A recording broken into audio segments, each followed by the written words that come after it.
Gujarat's #1 engineering university, Sankalchand Patel University, 9642706257.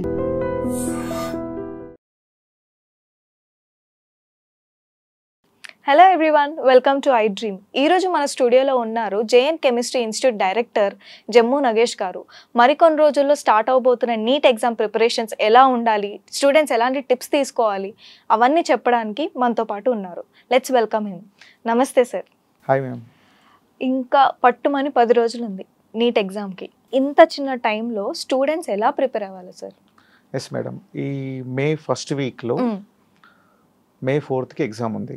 So దీనికోసం చాలామంది విద్యార్థులు లాస్ట్ ఇయర్ నుంచి కొంతమంది 2 years, కొంతమంది లాంగ్ టర్మ్, 2 లాంగ్ టర్మ్లో, కొంతమంది 3 లాంగ్ టర్మ్లో ప్రిపేర్ పిల్లలు కూడా ఉన్నారు. సో చాలామంది ఎగ్జామ్స్ దగ్గరికి వస్తూ ఉంటే స్ట్రెస్ అనేది పెరుగుతూ ఉంటుంది వాళ్ళకి. సో దానికి మనము పర్టికులర్గా కొన్ని స్ట్రాటజీస్ అనేది మనం ఫాలో అవుతే, అంటే ఇక్కడ ఎగ్జామ్స్ ఎలా రాయాలి, సో ముందు ఎలాంటి జాగ్రత్తలు తీసుకోవాలి, అలాంటి విషయాల గురించి నేను మాట్లాడతాను. అండ్ ఏ సబ్జెక్ట్స్ మీద ఫోకస్ చేయాలి, ఎలా రివిజన్ చేసుకోవాలి, సో నీట్ కోసం పర్టికులర్గా. దీని తర్వాత నేను వేరే ఐఐటి వాటి గురించి కూడా మాట్లాడతాను. సో ఫస్ట్ నీట్లో మనకి బాటనీ, జువాలజీ, ఫిజిక్స్, కెమిస్ట్రీ అని 4 సబ్జెక్ట్స్ ఉంటాయి.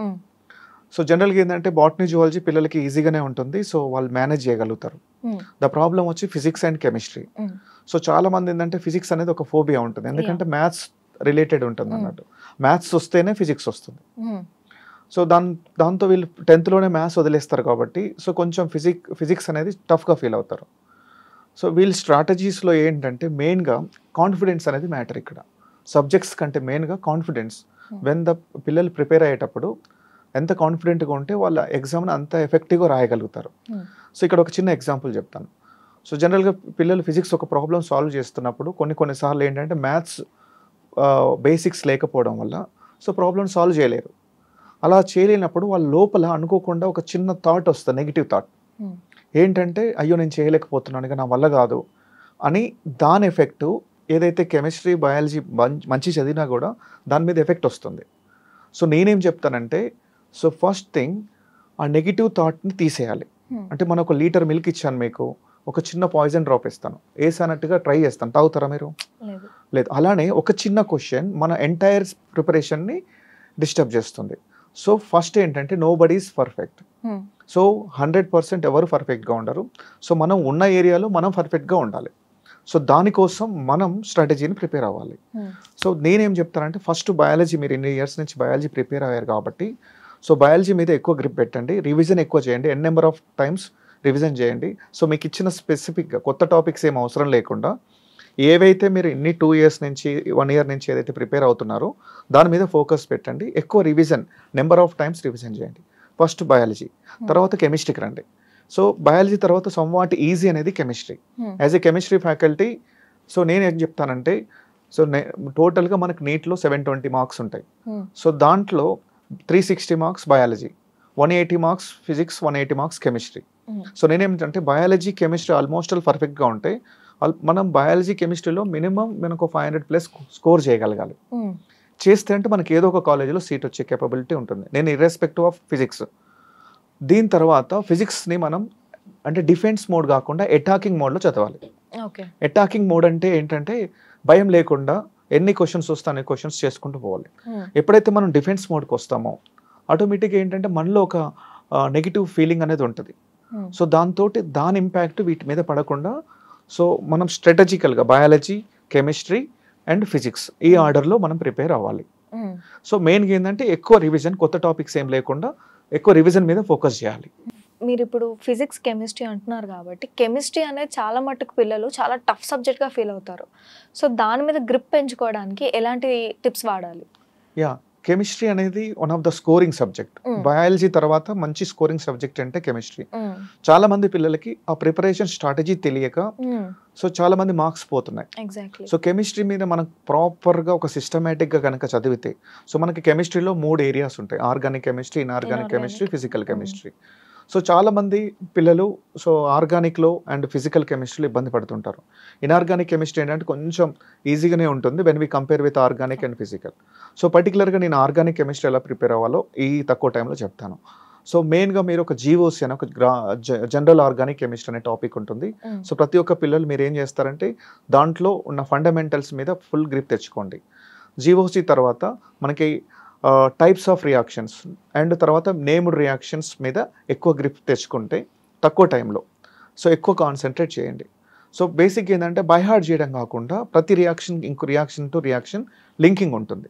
సో జనరల్గా ఆర్గానిక్ కెమిస్ట్రీ అంటే ఫస్ట్ చాప్టర్ చదువుతారు, సెకండ్ చాప్టర్, థర్డ్ చాప్టర్ అలా వెళ్ళేసరికి ఏమవుతుందంటే ఒక చాప్టర్కి ఇంకో చాప్టర్కి మధ్యలో రిలేషన్ ఉంటుంది. ఆ రిలేషన్ అనేది పోతుంది. సో అందుకోసమని ఇంటిగ్రేటెడ్ మోడ్లో చదువుకోవడం స్టార్ట్ చేయాలి. సో ఇన్ని రోజుల నుంచి నేమ్డ్ రియాక్షన్స్ జీఓసి మీద ఎక్కువ గ్రిప్ తెచ్చిన తర్వాత ఎన్సీఆర్టీలో ఉన్న ప్రతి లైన్ బై లైన్ రియాక్షన్స్ మనం ఫాలో అవ్వాలి. సో ఇలా చేయగలిగితే ఇంటిగ్రేటెడ్ మోడ్లో ఎప్పుడైతే మనం చదవగలుగుతామో at the same time PYQs previous year questions చూడాలి, ఏ ప్రాసెస్లో వాళ్ళు అడుగుతున్నారు క్వశ్చన్స్ అనేది మనం గ్రిప్ చేయగలిగితే ఆటోమేటిక్గా ఈజీగా ఉంటుంది. తర్వాత ఫిజికల్ కెమిస్ట్రీలో మోల్ కాన్సెప్ట్ ఒకటి and equilibrium, thermodynamics, chemical kinetics, solutions. So వీటిపైన న్యూమరికల్స్ వస్తున్నాయి, దాంతోపాటు సమ్ థియరీ క్వశ్చన్స్ కూడా వస్తున్నాయి. సో మెయిన్ ఏంటంటే న్యూమరికల్స్ ఎన్సీఆర్టీ నుంచి యాజ్ ఇట్ ఈస్గా చాలా అంటే క్వశ్చన్స్ వస్తున్నాయి. So back side questions, in text questions NCERT నుంచి బయటకు కాకుండా ఇన్ టెక్స్ట్ క్వశ్చన్స్ మీద ఫోకస్ చేయండి. అండ్ ఇన్ఆర్గానిక్ కెమిస్ట్రీకి వచ్చేసరికి మెయిన్గా chemical bonding and D&F coordination chemistry మీద ఆల్మోస్ట్ 70 to 80% వస్తున్నాయి. సో ఇలా కెమిస్ట్రీలో ఈ స్ట్రాటజీస్లో చదవండి. అండ్ మెయిన్గా ఏంటంటే రివిజన్ ఈజ్ ఇంపార్టెంట్. సో తర్వాత మీరు ఫిజిక్స్లో సో మీకు వచ్చినంత లెవెల్లో చేసుకుంటూ వెళ్ళిపోండి. దాని మీద ఎక్కువ ఫోకస్ కానీ స్ట్రెస్ కానీ పెట్టొద్దు, ఎందుకంటే దాని ఇంపాక్ట్ మిగతా ఈ 3 సబ్జెక్ట్స్ మీద పడుతుంది కాబట్టి. సో ఎంతవరకు దాంట్లో కూడా మీరు ఏవైతే ఈజీగా చాప్టర్స్ ఉన్నాయో వాటిని మీరు ప్రిపేర్ అవ్వగలిగితే సో ఈజీగా ఉంటుంది. ఎన్సీఆర్టీ బుక్ అనేది ఒకటి ఇనఫ్ ఫర్ స్టూడెంట్స్కి, లేకపోతే వేరే రెఫరెన్స్ బుక్స్ కూడా మనం తీసుకోవాలా? సో ఎన్సీఆర్టీ బుక్ అనేది ఎనఫ్ అంటే 90% ఎనఫ్ మేడం. సో దీంతో పాటు మనం ఏంటంటే ప్రీవియస్ ఒక 10 years 15 years క్వశ్చన్స్ చూస్తూ సో కొన్నిసార్లు మనకి ఇంకొంచెం ఎలాబరేట్గా కావాల్సి వచ్చినప్పుడు అంటే దాంట్లో మనకి ఎలాబరేట్గా క్వశ్చన్స్ కావాలి అని అన్నప్పుడు మనం రిఫరెన్స్ బుక్స్లోకి వెళ్ళొచ్చు. అండ్ ప్రాక్టీస్ పర్పస్లో రిఫరెన్స్ బుక్స్ కూడా మనం తీసుకోవచ్చు. మాక్ టెస్ట్ లాంటివి ఎంతవరకు ఉపయోగపడతాయి స్టూడెంట్స్కి? 100% యూజ్ అవుతాయి మేడం. మాక్ టెస్ట్ అనేది ఏంటంటే ఇప్పుడు మనం ఎన్ని రోజులు ఎంత ప్రిపేర్ అయినాం అనేది మ్యాటర్ కాదు. So the matter is 3 hours ఎలా మేనేజ్ చేస్తున్నాం అనేది ఇంపార్టెంట్. అంటే అక్కడ stress management, time management. So కొన్నిసార్లు బాగా చదువుకొని పోయి 1-2 క్వశ్చన్స్ చూడగానే రాక ప్యానిక్ అయిపోయి మొత్తం వదిలేసి వచ్చిన వాళ్ళు చాలా మంది ఉన్నారు. సో ఆ 3A అంటే మనం మాక్ టెస్ట్ రాసేటప్పుడు కూడా మనం ఫైనల్ ఎగ్జామ్ రాస్తున్నాం అన్న ఫీల్ అయ్యి సో రాస్తూ దాంట్లో ఏమైతే మనకి డ్రాబ్యాక్స్ ఉన్నాయి, ఎక్కడ మనం మిస్టేక్ చేస్తున్నాం, సో ఆ మిస్టేక్ ఏరియాస్ని మనం ఫైండ్ అవుట్ చేయాలి. చేసి మనకు ప్రతి టెస్ట్ నుంచి మనం మిస్టేక్స్ ఏంటి, ఎర్రర్ అనాలిసిస్ చేసుకున్నాం అనుకోండి, సో మనకు ఆటోమేటిక్గా కాన్ఫిడెన్స్ వస్తుంది. ఇప్పుడు మీరు అన్నట్టు నీట్ అనేది 3 గంటల ఎగ్జామ్, 3 hours. ఎగ్జాక్ట్గా ఆ 3 hoursని మనం ఎలా డివైడ్ చేసుకోవాలి? సో ఇప్పుడు దీంట్లో నేను చెప్పినట్టుగా మనం దీంట్లో బయాలజీ అంటే ఎవరికైతే ఇంట్రెస్ట్ ఏదైతే సబ్జెక్ట్ ఉందో దాన్ని అలా చేయొచ్చు. అయితే exam what ever the thing is మనం క్వశ్చన్స్ని సో ముందుగా ఎగ్జామ్కి వెళ్ళే ముందు కాన్ఫిడెంట్గా వెళ్ళాలి. So confidence is the matter and positive attitude ఉండాలి. సో అఫ్ కోర్స్ ఎగ్జామ్లో కూర్చున్నప్పుడు ఆటోమేటిక్గా స్ట్రెస్ వస్తుంది. సో అలా కాకుండా నేనేం చెప్తానంటే చాలామంది పిల్లలు ఎగ్జామ్కి వెళ్ళేటప్పుడు అన్ని క్వశ్చన్స్ రాయాలి, మొత్తం నేనే టాపర్ కావాలి అన్నట్టు వెళ్తారు. ఎగ్జామ్లో కూర్చున్న తర్వాత పేపర్ ఏంటంటే ఫస్ట్ క్వశ్చన్ చూస్తారు, ఫర్ ఎగ్జాంపుల్ చెప్తున్నాను, అది రాదు. రెండో క్వశ్చన్ చూస్తారు, రాదనుకోండి. సో థర్డ్ క్వశ్చన్ వచ్చినా కానీ అప్పటికి స్ట్రెస్ లెవెల్స్ పెరుగుతాయి. సో పెరగడం వల్ల 4th 5th క్వశ్చన్స్ సరిగ్గా అటెంప్ట్ చేయలేరు. సో దానివల్ల మొత్తం ప్యానిక్ అయిపోయి అందులోంచి బయటికి రావడానికి ఒక 10-15 minutes పడుతుంది. సో దీనికి నేనేం చెప్తానంటే ఫస్ట్ మనం ఏంటంటే nobody is perfect thing. So పేపర్ని మనం 3 typesగా ఫస్ట్ ఒక సబ్జెక్ట్ తీసుకోండి. సో 3 typesగా కేటగరైజ్ చేసుకోవాలి. కాబట్టి ఫస్ట్ ఏంటంటే ఈజీ అండ్ ఇమీడియట్ క్వశ్చన్స్, అంటే క్వశ్చన్ చూడగానే ఇమీడియట్గా ఆన్సర్ చేయొచ్చు, that is question type 1. Second type question వస్తుంది బట్ ఇట్ టేక్స్ టైం, అంటే సాల్వ్ చేయడానికి 1 minute మనకు టైం ఉందనుకోండి, 2 minutes పట్టొచ్చు, 3 minutes పట్టొచ్చు. సో లెంతీ ఉంటుంది కాబట్టి సో అది second level. And third type of ఏంటంటే కొంచెం డిఫికల్ట్గా ఉంది అండ్ చేయకపోవచ్చు, నెగిటివ్ మార్కింగ్ ఉంటుంది కాబట్టి సో ఆ డిఫికల్ట్ లెవెల్స్ని ఫస్ట్ టచ్ చేయకండి. అదే చూస్తే కొత్తగా అనిపించింది అనుకోండి, టచ్ చేయద్దు. నేనేం చెప్తానంటే ఈజీ క్వశ్చన్స్ ఫస్ట్ క్వశ్చన్ చేసాం, సో రెండు కొన్ని ఏదైతే ఈజీగా ఇమీడియట్గా చేస్తూ వెళ్ళిపోతున్నామో, సో దీనివల్ల మనకి టైం మేనేజ్మెంట్ అవుతుంది అండ్ మన డోపమైన్ అనేది రిలీజ్ అవుతుంది లోపల, హ్యాపీగా వస్తారు, ఎస్ నేను చేయగలుగుతున్నాను, క్వశ్చన్స్ నాకు ఆన్సర్స్ వస్తున్నాయి అన్న ఒక పాజిటివ్ ఫీలింగ్లోకి వెళ్ళిపోతా. సో అలా మిగతా పేపర్స్ అంతా మనం చేయొచ్చు. సో జనరల్గా ఏంటంటే నెగిటివ్ ఫీలింగ్ ఎప్పుడైతే వస్తుందో జనరల్గా వాళ్ళు దాంట్లో టఫ్ క్వశ్చన్ ఉందనుకోండి, అలా లైన్గా వెళ్తుంటారు కొంతమంది, అంటే ఈ క్వశ్చన్ తర్వాత క్వశ్చన్ బై లాస్ట్లో ఒక 4-5 క్వశ్చన్స్ ఉంటాయి ఈజీగా ఉన్నాయి అనుకుందాం ఫర్ ఎగ్జాంపుల్, టైం సరిపోదు కదా అప్పుడు రాయరు, వదిలేసి వస్తారు. అందుకోసమని ప్రతి దాంట్లో కూడా సో 1, 2, 3 కేటగిరీస్గా ఈజీ అండ్ ఇమీడియట్ అంటే మనకు వీ కెన్ డూ దట్. ఇంకోటి ఏంటంటే ఇంకోటి చేయగలుగుతాం బట్ టైం తీసుకునేది. మూడోది ఏంటి, చేయగలుగుతాము అంటే అది ఎప్పుడు చూడలేదు కొంచెం కష్టంగా ఉంది అలాంటిని వదిలేసేయాలి. సో అలా ఫస్ట్ ఇలా ప్రిపరేషన్ అయిపోయిన తర్వాత రాని క్వశ్చన్స్కి వెళ్ళి ఏదైనా ఐడియాస్ ఉన్నాయా, ఇంతకుముందు ఎప్పుడైనా చదివామా అని పాజిటివ్ మోడ్లో ఉండి కొంచెం రిలాక్స్డ్గా డీప్ బ్రీత్ తీసుకోవాలి. మనం తీసుకున్నప్పుడు కొంచెం ఏంటంటే ఎప్పుడైనా స్ట్రెస్ ఫీల్ అయినప్పుడు so we need to take deep breath. మాకు ఒక దీంట్లో కెమిస్ట్రీలో ఒక సొల్యూషన్లో ఒక టాపిక్ ఉంటుంది హెన్రీస్ లా అని, అంటే so the solubility of gas అంటే ఎక్కువ ప్రెషర్ అప్లై చేసినప్పుడు ఎక్కువ అమౌంట్ ఆఫ్ గ్యాస్ అనేది లిక్విడ్లో సాల్యుబుల్ అవుతుంది. అట్లనే మనం ఎప్పుడైతే డీప్ బ్రీత్ తీసుకుంటామో ఎక్కువ ప్రెషర్ అయిపోయి మోర్ అమౌంట్ ఆఫ్ ఆక్సిజన్ మన బ్లడ్లో కలుస్తుంది. సో దానివల్ల మోర్ అమౌంట్ ఆఫ్ ఆక్సిజన్ అనేది బ్రెయిన్కి వెళ్ళిపోయి బ్రెయిన్ అనేది బాగా పనిచేస్తుంది. అందుకోసమనే డీప్ బ్రీత్ ఎప్పుడైనా మీకు స్ట్రెస్గా ఫీల్ అయినప్పుడు ఎగ్జామ్లో so deep breath and stress management ఇందులోనే స్ట్రెస్ వస్తుంది. సో ఈ ప్యాటర్న్ ఎప్పుడైతే మనం ఫాలో అవుతామో టైం మేనేజ్మెంట్ అయిపోతుంది, స్ట్రెస్ మేనేజ్మెంట్ అయిపోతుంది. సో ఇలా మనం ప్రిపేర్ అవ్వాలి. టైమ్ అండ్ స్ట్రెస్ మేనేజ్మెంట్ అంటున్నారు కాబట్టి sleep is also equally important.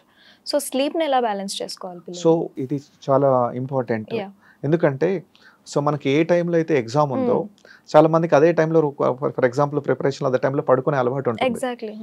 So ఆ టైంలోకి వెళ్ళి ఎగ్జామ్స్ ఏ టైం ఉందో మనం చూసుకోవాలి. ఆ టైంలో రోజు ఒక 10 days నుంచి ఎగ్జామ్ రాయడమే చేయాలి. ఆ టైంలో నిద్రపోవడం లాంటివి చేయకూడదు. సో దానివల్ల ఏంటంటే మనం బాడీ హ్యాబిచ్యుయేట్ అవుతుంది. సో నార్మల్గా రోజు ఫర్ ఎగ్జాంపుల్ 9 to 12 ఎగ్జామ్ ఉందనుకోండి, రోజు అదే టైంలో నైట్ అంతా నైట్ అవుట్ చేస్తారు, 9 to 12 పడుకుంటారు. సో అలా ఎగ్జామ్స్ రోజు కూడా అలానే జరిగింది అనుకోండి, సో పిల్లలు ఎగ్జామ్స్కి వెళ్ళి నిద్రపోతారు, అంత ఎఫెక్టివ్గా చేయలేరు. అందుకోసమని దాన్ని ముందు నుంచే ఒక 1 week ముందు నుంచి 10 days ముందు నుంచి ప్రాక్టీస్ చేయాలి, చాలా ఇంపార్టెంట్. సో టైంకి మనం టైం టేబుల్ అనేది స్ట్రిక్ట్గా ఫాలో అవ్వాలి. ఏ టైంకి పడుకుంటున్నాం, ఏ టైంకి లేస్తున్నాం. ఎందుకంటే ఆ రోజు ఎగ్జామ్ రోజు నైట్ స్లీప్ డిస్టర్బెన్స్ అయితే సో దాని ఇంపాక్ట్ ఆటోమేటిక్గా ఎగ్జామ్ రోజు ఉంటుంది. సో అది చాలా అండ్ ఫుడ్ మనం ఏ ఫుడ్ తీసుకుంటున్నాం, ఎందుకంటే ఎగ్జామ్స్ టైంలో so sleep as well as food, బయట ఫుడ్ అవాయిడ్ చేసి హెల్తీ ఫుడ్ అండ్ ఎనర్జీ వచ్చే ఫుడ్స్ మంచి తీసుకోవాలి. ఎందుకంటే జంక్ ఫుడ్స్ అలాంటివి తీసుకొని ఇప్పుడు ఈ టైంలో కనుక కొంచెం ఏదైనా ఆరోగ్యం పాడైంది అనుకోండి, సో దాని ఇంపాక్ట్ చాలా ఉంటుంది. సో అందుకోసమని స్లీప్ అనేది చాలా చాలా ఇంపార్టెంట్. 1 week ముందు నుంచే ప్రాక్టీస్ చేయండి. ప్రిపరేషన్ మధ్యలో కొంచెం గ్యాప్ తీసుకొని చదువుకుందాం అని అంటారు, కానీ ఈ గ్యాప్లో డిస్ట్రాక్షన్స్ అనేవి చాలా ఎక్కువ అవుతుంది. దీన్ని ఎలా కంట్రోల్ చేసుకోవాలి? మెయిన్గా సోషల్ మీడియా డిస్ట్రాక్షన్స్. సో ఇది చాలా ఇంపార్టెంట్. జనరల్గా మనిషి ఒక ఇంపార్టెంట్ వర్క్ చేద్దాం అన్నప్పుడు మనకి ఏదైనా మనం ఎమోషనల్గా మనం పెయిన్ అంటే మనం స్ట్రెస్ పెట్టి అంటే ఇవన్నిటికీ చాలా మనం పెయిన్ ఫీల్ అవుతాం. సో అలా దాని కాకుండా మనం ఏదైతే సోషల్ మీడియా ఉంటుంది, మనం 5 నిమిషాలు అని చెప్పి సోషల్ మీడియాలో వెళ్ళిపోతాం. సో ఇన్స్టాగ్రామ్, యూట్యూబ్, ఫేస్బుక్ వీటిలలో ఏంటంటే సో ఈజీ మనకు దీంట్లో ఏంటంటే మనం పెద్దగా మన మైండ్ పెట్టాల్సిన అవసరం ఉండదు, చాలా ఈజీగా కూర్చొని స్క్రోల్ చేస్తూ ఉంటే అది వెళ్తూ ఉంటుంది. సో దీనివల్ల హై లెవెల్ ఆఫ్ డోపమైన్ అనేది రిలీజ్ అవుతుంది బ్రెయిన్లో. సో దీనివల్ల ఏంటంటే మంచి హ్యాపీనెస్ వస్తుంది. 5 నిమిషాలు చూసుకుందాం అనేది ½ an hour అయిపోతుంది. సో డోపమైన్ లెవెల్స్ అన్ని ఫుల్గా రిలీజ్ అయి ఉంటాయి, ఎంజాయ్ చేస్తుంటాం మనం. But when we back to the మళ్ళీ బుక్స్కి వచ్చేసరికి ఆ లెవెల్ ఆఫ్ డోపమైన్ అనేది రిలీజ్ అవ్వదు. సో మనకు ఇప్పుడు మీకు మంచి ఫుడ్ బిర్యానీ పెట్టాను మేడం, తిన్న తర్వాత మీకు నచ్చిన ఫుడ్ పెడితే ఎలా ఉంటుంది? జనరల్గా పిల్లలకి అనేది సో ఈజీ పనులు మంచిగా ఎంటర్టైనింగ్ అంటే ఎవరికైనా ఇష్టం ఉంటుంది. కొంచెం మనం చదవాలి కొంచెం అలాంటివన్నీ ఉంటుంది కదా, సో దానివల్ల చదవడానికి ఇష్టపడరు. బుక్ చూసేసరికి ఆ లెవెల్ ఆఫ్ డోపమైన్ రిలీజ్ అవ్వదు. సో ఆటోమేటిక్గా ఏంటంటే సో ఉన్న టైం అంతా పోతుంది. కాబట్టి స్ట్రిక్ట్లీ ఈ 10 days ఎవరైతే ఉన్నారో సో మొబైల్స్ని full to full maximum off చేయడానికి ట్రై చేయండి. ఎందుకంటే ఇది ఆ లెవెల్ ఆఫ్ దానికి ఒకవేళ అలవాటు అయినా అనుకోండి 5 నిమిషాలు హాఫ్ అన్ అవర్ అవుతుంది, 1 అవర్ అవుతుంది. ఆ 1 అవర్ తర్వాత మళ్ళీ మనం బ్యాక్ రావడానికి ఇంకొక 1 అవర్ 2 అవర్స్ పడుతుంది. సో ఆల్మోస్ట్ 3 to 4 అవర్స్ పోతుంది. సో దీనివల్ల 1 మార్కు పోయినా 2 మార్కులు పోయినా సో ర్యాంక్ ఎక్కడి నుంచి ఎక్కడికో వెళ్ళిపోతుంది. ఎందుకంటే మనం రాసేది కాంపిటీషన్ ఎగ్జామ్స్, ఏదో బోర్డ్ ఎగ్జామ్స్ అంటే అది వేరే విషయం. సో కాంపిటీషన్ ఎగ్జామ్స్ కాబట్టి చాలా జాగ్రత్తగా ఉండాలి. లాస్ట్ మినిట్ ప్రిపరేషన్స్ ఎలా ఉండాలి? ఎందుకంటే పిల్లలు చాలా మంది వన్ డే బ్యాటింగ్ చేస్తారు, ముందు ఎగ్జామ్ ముందు రోజు ప్రిపేర్ అవుదాంలే అని చెప్పి కూర్చుంటారు. సో ఈ లాస్ట్ మినిట్ ప్రిపరేషన్ ఎంత ఇంపార్టెంట్? లాస్ట్ మినిట్ ప్రిపరేషన్ అనేది ఏమన్నా బోర్డ్ ఎగ్జామ్స్ కి వాటికి పనికి వస్తుంది, బట్ ఈ నీట్ వాటి కాంపిటీషన్ ఎగ్జామ్స్ కి వీటికి పనికిరాదు. సో ముందు నుంచి స్ట్రాటజీ ఉండాలి అండ్ కాన్సెప్ట్ మీద క్లారిటీ ఉండాలి, సో ఇన్ డెప్త్ నాలెడ్జ్ ఉండాలి. సో వాళ్ళు అడిగే క్వశ్చన్స్ కూడా ఇంతకు ముందు లాగా విచ్ ఆఫ్ ద ఫాలోయింగ్ అడగట్లేదు. So which of the following statement is correct అంటే సబ్జెక్ట్ మీద పూర్తి నాలెడ్జ్ ఉంటేనే మనం ఆన్సర్ చేయగలుగుతున్నాం. ఏదో 1 డే బ్యాటింగ్ చేసి నేను ఏదో కొడతానంటే మాత్రం అది మాత్రం చాలా కష్టం. ఇప్పుడు మనకి 10 days ఉంది సార్ టైం. సెల్ఫ్ స్టడీ బెటరా, లేకపోతే చాలా మంది పిల్లలు గ్రూప్ స్టడీస్కి వెళ్ళిపోతున్నాము అని చెప్పేసి వెళ్ళిపోతారు, లేకపోతే కోచింగ్ క్లాసెస్కి వెళ్తారు. ఈ 10 daysలో కూడా ఏది ఇంపార్టెంట్ మనకి? టైంని కరెక్ట్గా మేనేజ్ చేయగలిగితే గ్రూప్ స్టడీస్ ఓకే. సో ఏదైనా డౌట్స్ ఉన్నా కానీ పిల్లలు చెప్తారు అంటే గ్రూప్ స్టడీస్ ఓకే. బట్ అక్కడికి వెళ్ళిన తర్వాత మళ్ళీ వేరే విషయాలు వచ్చినాయి అనుకోండి, టైం వేస్ట్ అవుతుంది. అండ్ రెండోది ఏంటంటే ఈ ఉన్న టైంలో సో మీరు 2 years నుంచి ఏదైతే ఉందో దాన్ని ఎక్కువగా అంటే ఆర్గనైజ్డ్గా వేలో పెట్టుకోవాలి. అంటే రివిజన్ అనేది చాలా important. So 2nd revision, 3rd revision, 4th revision and previous year questions, exams రాయడం, స్ట్రెస్ ఫ్రీగా ఉండడం, హ్యాపీగా ఉండడం, ఇవన్నీ చేయాలి. సో గ్రూప్ స్టడీస్ ఈ టైంలో కోచింగ్ క్లాసెస్ ఇప్పుడు చేసేది అయితే కష్టం. కాకపోతే ఏదైనా కొంచెం ఇంపార్టెంట్ ఏరియాస్ ఎక్కడ స్పెసిఫిక్గా మనం ఎంఫసైజ్ చేయాలి అంటే ఏ చాప్టర్లో ఎక్కడ ఇంపార్టెంట్ ఏరియాస్ ఉన్నాయి. ఫర్ ఎగ్జాంపుల్ కెమిస్ట్రీలో ఇంపార్టెంట్ ఏరియాస్ అంటే కొన్ని ఏరియాస్ చెప్తాము, ఈ ఏరియా నుంచి వస్తుంది. ఫర్ ఎగ్జాంపుల్ కెమికల్ బాండింగ్లో హైబ్రిడైజేషన్, లేదంటే స్ట్రక్చర్స్ వస్తాయి, లేదంటే ఎంఓటీ నుంచి వస్తుంది. సో ఈ కోఆర్డినేషన్ కెమిస్ట్రీలో హైబ్రిడైజేషన్స్ అంటే ఏంటి, వాటి నుంచి వస్తుంది. సో అలాప్పుడు ఆర్గానిక్ కెమిస్ట్రీ ఉంది అనుకోండి, నేమ్ రియాక్షన్స్ మీద ఎక్కువ ఫోకస్ చేయండి. సో తర్వాత జీఓసి మీద ఎక్కువ ఫోకస్ చేయండి. ఫిజికల్ కెమిస్ట్రీ, మోల్ కాన్సెప్ట్, అంటే కొన్ని ఏరియాస్లో ఎంఫసైజ్ చేయాలి. అంటే వీడియోస్ చూడాలి అండ్ ఇంపార్టెంట్ ఏరియాస్ పైన ఎంఫసైజ్ చేయాలి. కొత్తగా అంటే మరీ కొత్తగా కాకపోతే కొంచెం చేసుకొని ఎక్కువ రివిజన్ మీద ఫోకస్, రివిజన్ అండ్ టెస్ట్. అంటే మనకు హ్యాబిచువేట్ అవ్వాలి. ఆ టెస్ట్ కూడా నేను చెప్పిన ప్యాటర్న్ చెప్పాను కదా, సో ఆ ప్యాటర్న్లో ప్రాక్టీస్ చేయాలి. ఏంటి easy and immediate questions, easy అంటే చేయగలుగుతాం, టైం తీసుకునే క్వశ్చన్స్, అంటే ఇలా ప్రతిదీ కూడా మనం ప్రాక్టీస్ చేస్తే సో బెనిఫిట్ ఉంటుంది. అంటే ఇంకోటి ఏంటంటే పేరెంట్స్ కూడా కొంచెం వాళ్ళకు చదువుతున్నారా లేదా, ఎందుకంటే డిస్ట్రాక్షన్స్, స్ట్రెస్ ఏమైనా ఫీల్ అవుతున్నారా. ఎందుకంటే చాలామంది స్ట్రెస్ ఫీల్ అయ్యి డిప్రెషన్లోకి వెళ్ళిపోతారు, నాకు రాదేమని ముందే డిసైడ్ అవుతారు. ఎప్పుడైతే మనం స్ట్రెస్ ఎప్పుడైతే అవుతుందో అప్పుడే ఫెయిల్ అయినట్టు కదా. సో లాస్ట్ బాల్ వరకు మంచి ఇప్పటి వరకు వెళ్ళి స్ట్రాటజికల్గా సో నీట్గా కూర్చొని చేయగలిగితే సో రిజల్ట్ వచ్చిన తర్వాత చూడొచ్చు. ముందే మనము డిప్రెస్ అయిపోయి మనమే చేతులు ఎత్తేసి రాయలేం కదా. సో ఎగ్జామ్స్ అయిపోయి బయటకు వచ్చేదాకా కూడా పాజిటివ్ అట్మాస్ఫియర్ ఉండాలి, మనం పాజిటివ్ని థింక్ చేయాలి. Confidence is the main important thing. So never ever lose the confidence అంటాను నేను. పిల్లలకి ఎంత మెయిన్ రోలో ఇప్పుడు ఎగ్జామ్స్లో పేరెంట్స్కి కూడా అంతే ఈక్వల్గా ఉంటుంది. సో వాళ్ళ రోల్ ఎలా ఉండాలి ఎగ్జామ్ ప్రిపరేషన్స్లో? సో వాళ్ళ రోల్ ఎలా ఉండాలంటే పిల్లలు ఇప్పుడు నైట్ లేట్గా ఇంకా చదువుతూనే ఉంటారు.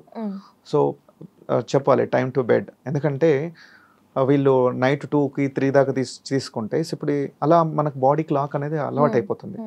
సో ఎగ్జామ్ ఉన్న రోజుకి మనం ఒకే రోజు చేంజ్ అవ్వలేదు బాడీ. సో కాబట్టి సో వీళ్ళు చెప్పాలి దిస్ ఇస్ ద టైం, పడుకోవాల్సిన టైం అని వాళ్ళు గుర్తు చేయాలి. అంటే just like a sweet warning. So and restrictions ఉండొద్దు, పిల్లలకి కొంచెం ఫ్రీడమ్ ఇస్తూనే చెప్పాలి. దాన్ని అర్థం చేస్తే బెటర్. ఎందుకంటే ఈ రోజులలో పిల్లలు నీట్ రాసే పిల్లలు అంటే చిన్న పిల్లలు ఏం కాదు, ఆల్మోస్ట్ ఆల్ సో పెద్ద పిల్లలే కాబట్టి వాళ్ళని కొంచెం ప్రేమతో చెప్పాలి, అంటే వాళ్ళకు అంటే అవేర్నెస్ తేయాలి. అండ్ రెండోది ఏంటంటే వాళ్ళకి ఎక్కువ అంటే మంచి హెల్తీ ఫుడ్ ఇచ్చి, హెల్తీ అట్మాస్ఫియర్, ప్రెషరైజ్ చేయకుండా, మార్క్స్ ఎక్కువ రావాలని వాళ్ళకి చేయకుండా కొంచెం ఫ్రీ అట్మాస్ఫియర్ ఇచ్చేసి ఎంకరేజ్ చేయండి. మీకు ఇంకేమైనా సపోర్ట్ కావాలా, పేరెంట్ యాజ్ ఏ పేరెంట్గా నేనేం చేయాలి, సో ఇంకేదైనా నాకు ఎక్స్ట్రా ఇప్పుడు సబ్జెక్ట్స్లో ఏమైనా సపోర్ట్ కావాలా. ఇప్పుడు కెమిస్ట్రీ ఉంది, కెమిస్ట్రీ అలాంటి వాళ్ళ దగ్గరికి అడిగారు అనుకోండి, సో లాస్ట్ మినిట్ టిప్స్ కూడా ఇస్తాం. ఎందుకంటే నాకు ఉన్న 18 years ఎక్స్పీరియన్స్లో నా దగ్గర చదువుకున్న పిల్లలు ఆల్మోస్ట్ ఆల్ ఎయిమ్స్లో అండ్ అన్ని టాప్ మెడికల్ కాలేజ్లో చదువుతున్నారు. సో మాకు తెలుసు, నా దగ్గర చదివి డాక్టర్స్ నాకే ట్రీట్మెంట్ చేస్తున్నారు పిల్లలు. సో నాకు ఆ అనుభవం ఉంది కాబట్టి ఇలా చేయకూడదు, ఈ పిల్లలు చేసేదని చెప్పొచ్చు అన్నట్టు. సో పేరెంట్స్ సో అంటే స్ట్రెస్ పిల్లల మీద పెట్టకుండా కొంచెం గైడ్ లైన్స్ ఇస్తూ వాళ్ళకి మంచి అట్మాస్ఫియర్, మంచి పాజిటివ్ యాటిట్యూడ్ అండ్ ఫుడ్, టైంకి స్లీపింగ్, సో ఇవన్నీ కొంచెం చేయాలి. సార్ ఓవరాల్గా యాజ్ అ కెమిస్ట్రీ ఫ్యాకల్టీగా మీరు పిల్లల్ని ఎలాంటి టిప్స్ ఇవ్వాలనుకుంటున్నారు, కెమిస్ట్రీని ఎలా ఫోకస్ చేయాలనుకుంటున్నారు? రైట్ మేడం, యాక్చువల్గా ఇంతకుముందు చెప్పినట్టు బయాలజీ చదివిన తర్వాత మెయిన్గా మనం వచ్చి కెమిస్ట్రీ పైన ఫోకస్ చేయాల్సిందే.